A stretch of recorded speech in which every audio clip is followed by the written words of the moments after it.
எங்க மாமா love story சொல்லவா? சரி, எங்க மாமாவோட லவ் ஸ்டோரி சொல்றேன், நல்லா கேட்டுங்க. நான் வந்து முதலா எங்க மாமாவை வந்து நான் எப்ப வந்து பார்த்தேன் அப்படின்னு பாத்தீங்கன்னா, நான் வந்து பிறந்தப்பே எங்க மாமாவை பார்த்துட்டேன். என்ன சத்தம்? யானை செத்து போச்சுலையா? என்னது யானை செத்து போச்சா?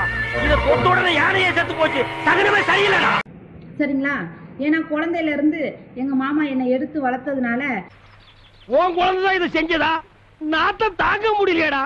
எனக்கு தாய் மாமாங்கிற பாசம் மட்டும்தான் உண்டாச்சு. ஸோ எனக்கு வந்து இந்த லவ்வெல்லாம் கிடையாது. அந்த அன்பு, அந்த மாமா முறை, தாய் மாமா அப்படிங்கிற ஒரு முறை மட்டும்தான் எனக்கு தெரியும்.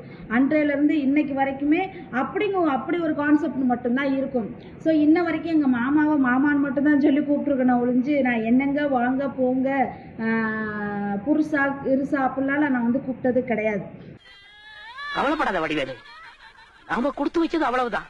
ஏன்னா எனக்கு எங்கள் மாமானா நான் சாகுற அளவுக்கும் எனக்கு எங்கள் மாமானா எங்கள் வீட்டுக்காரனா எங்கள் மாமானா மாமா தான். என்ன நடிப்பு நடிக்கிறாங்க அப்படிதான் இருக்கும். ஸோ இந்த நாளடைவில் என்ன ஆச்சு அப்படின்னு பார்த்தீங்கன்னா, எங்கள் மாமாவுக்கு வந்து 30 வயசு ஆயிடுச்சு. 30 வயசு ஆகி வந்து எல்லா பொண்ணுங்களும் நல்ல நிறைய பொண்ணுங்களை வந்து எங்கள் மாமாவுக்கு வந்து பொண்ணு பார்க்க ஆரம்பித்தாங்க. ஸோ அப்போதைக்கு பார்த்தீங்கன்னா எங்களுக்கு வந்து 3 குழந்தைங்க, எங்கள் அம்மாவுக்கு வந்து 3 பொட்டை பிள்ளைங்க. அப்படிங்கிற ஒரு பட்சத்தில் எங்கள் மாமா வந்து ஊரே பொண்ணு பார்த்துட்டு அலைஞ்சிருக்காங்க. ஸோ அப்போ வந்து நிறைய படித்த பொண்ணுங்க, நிறைய நர்ஸ் பொண்ணுங்க, நிறைய பணக்கார வீட்டு பொண்ணுங்க, இவங்கெல்லாம் பார்த்தா எங்கள் மாமா ஒவ்வொரு பொண்ணுக்கும் ஒவ்வொரு குறவுன்னு சொல்லிகிட்டே வந்துட்டு இருந்திருக்கு. ஸோ எந்த பொண்ணு பார்த்தாலும் பிடிக்கலன்னு சொல்ல. ஸோ ஒரு நாளைக்குன்னு பார்த்தீங்கன்னா ஒரு நாளில் பார்த்தீங்கன்னா ஒரு 7 பொண்ணாவது பார்த்துட்டு வந்துட்டாங்களா ஒரே நாளே கூட. ஸோ அப்போல்லாம் பிடிக்கல. அப்புறம் எங்கள் அம்மா ஒன்று யோசிச்சான், இந்த குடிகார புருஷன்கிட்ட நம்ம பிள்ளைங்களை எந்த பிள்ளைங்களையுமே நம்ம நல்லபடியாக கல்யாணம் பண்ணி பார்க்க முடியாது அப்படின்ட்டு, வயசு வித்தியாசம் இருந்தாலும் பரவாயில்ல. அப்போ நான் வயசுக்கு வந்த புதுசு, எனக்கு வயசு வந்து 14 வயசுக்கு வந்து 1 வருஷம் கழிச்சு நான் வீட்டில் இருந்தேன். எங்கள் அம்மா கூட நான் பஞ்சம் பிழைக்க மஞ்சக்காட்டுக்கு போயிட்டேன். ஸோ அந்த ஈரோடு சைடு நான் போயிட்டேன். மஞ்சள் வெட்டுறோம், மஞ்சள் இருக்கும் தெரியுமா, ஈரோடு கொடுமுடி தாமிரபாளையம் பக்கத்தில். அப்போ நாங்கள் வந்து எங்கள் அம்மாவோட சட்டிப்பானையெல்லாம் எடுத்துக்கிட்டு பஞ்சம் முளைக்கிறதுக்காக நானும் எங்கள் அப்பா எல்லாம் போயிட்டு, அப்போ நான் தான் வயசுக்கு வந்த பொண்ணு, நான் தான் வந்து பெரிய பொண்ணு வீட்டுக்கு, எங்கள் 2 பாப்பாவும் சின்ன பொண்ணுங்க. ஸோ அப்போ நான் போயிட்டேன். அப்போ அவங்க வந்து கொடுமுடி கோயில், யாருக்கு வந்து கோயிலுக்கு கல்யாணம் ஆகலையோ தோசை இருக்கோ அவங்களாம் வந்து கொடுமுடி கோயிலில் போய் 9 குடம் வந்து ஆற்றுல தண்ணி எடுத்து மோந்து ஊற்றுவாங்க. நான் என்ன சொல்லிட்டேன், அந்த கிறுக்களவு 9 குடம் தண்ணி நானே எடுத்து மோந்து ஊற்றிவிட்டேன். ஸோ நான் அப்போ நான் வந்து கல்யாணம் ஆகணும்னு நினச்சி ஊற்றல, எல்லாரும் ஊற்றுறாங்க நானும் ஊற்றுறேன். அப்போ உடனே அந்த சிவபெருமான் பெருமாள் என்ன பண்ணிட்டாரு, எனக்கு கல்யாண மாலையை போட்டு விட்டார். அப்போ அந்த பட்சத்தில் தீவிரமாக எங்கள் மாமாவுக்கு பொண்ணு பார்த்துட்டு இருக்காங்க.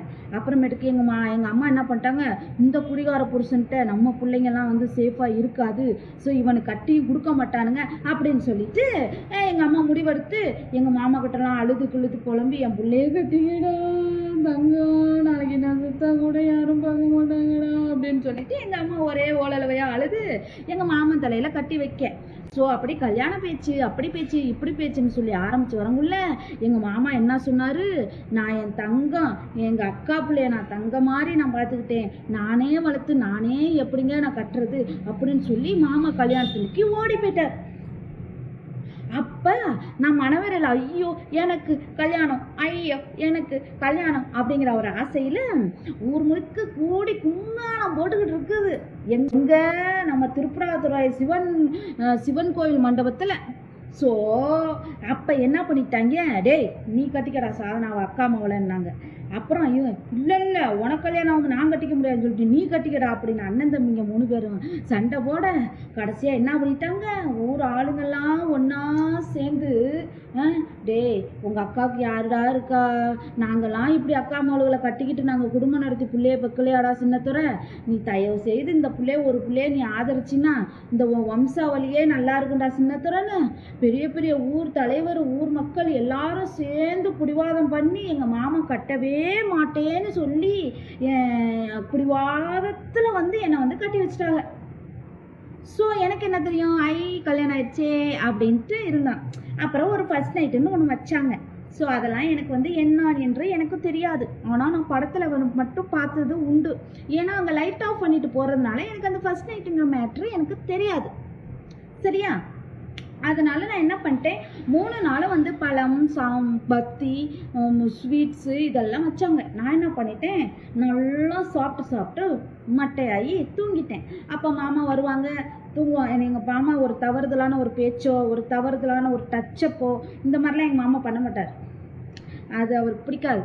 அதனால சரி என்னடா வர்றாரு போகிறாரு அப்போ இவர் கூட தான் இருக்கணும் அப்படின்னு அதெல்லாம் தெரிஞ்சுது. அப்புறம் என்ன எப்போ நடந்துச்சு, எனக்கு ஒரு 3 மாதம் 4 மாதம் கழிச்சு தான் நடந்துச்சு எனக்கு ஒரு ஃபர்ஸ்ட் நைட்டுங்கிறது. அப்பயும் நல்லா கேட்டுக்குங்க, எங்கள் மாமா கூப்பிடல, நான் தான் கூப்பிட்டேன் எங்கள் மாமாவை. புரியுதா இல்லையா? அப்போ இப்படியே விட்டா குடும்பம் கெடுத்து போயிடும். புரியுதா இல்லைங்களா? அப்போ கொஞ்சம் கொஞ்சம் விவரம் தெரியும். அக்கம் பக்கத்துக்காரங்க சொல்லி கொடுத்தாங்க. நானும் வந்து இப்படி தான் இருக்கணும் அப்படிங்கிறனால எங்கள் மாமா வந்து சங்கடப்பட்டுக்கிட்டு என்கிட்ட வரமாட்டார். அதனால் நானே வந்து மாமா வா மாமா உள்ளாரன்னு கூப்பிட்டு அப்புறம் ஒரு ஃபர்ஸ்ட் நைட்டுங்கிற ஒரு மேட்டரை முடிச்சு விட்டேன். அவ்வளோதான், முடிஞ்சு போச்சு. அன்னைக்கு பிடிச்ச கிறகம் எங்கள் மாமனுக்கு இன்னைக்கு வரைக்கும் விடலை. அதனாலே நான் என்ன பண்ணிட்டேன், எங்கள் மாமா கிட்ட லவ்வுக்குலாம் வந்து அவரெல்லாம் வந்து மனசில் தான் வச்சுக்குவார்றா. லவ் வந்து நாங்கள் வந்து பண்ணதே கிடையாது. இல்லை, நான் லவ்வெல்லாம் அப்படிலாம் ஒன்றும் ரொமான்ஸ் பண்ணி லவ் ஸ்டோரிலாம் சொல்கிற அளவுக்கு எங்களுக்குள்ளே எந்த ஒரு அந்த மாதிரி லவ்லாம் கிடையாது. ஒரு பாசம், அக்கா மக மாமா தாய் மாமா அப்படிங்கிற ஒரு பாசம் தான் இருக்குது. லவ்வெல்லாம் கிடையாதுடா. லவ் பண்ணாதான் பரவாயில்லையே, லவ்வெல்லாம் கிடையாது எங்களுக்குள்ள. லவ்வெல்லாம் இல்லை, ஆனால் அதையும் தாண்டி புனிதமான ஒரு லவ் தான் இருக்குது.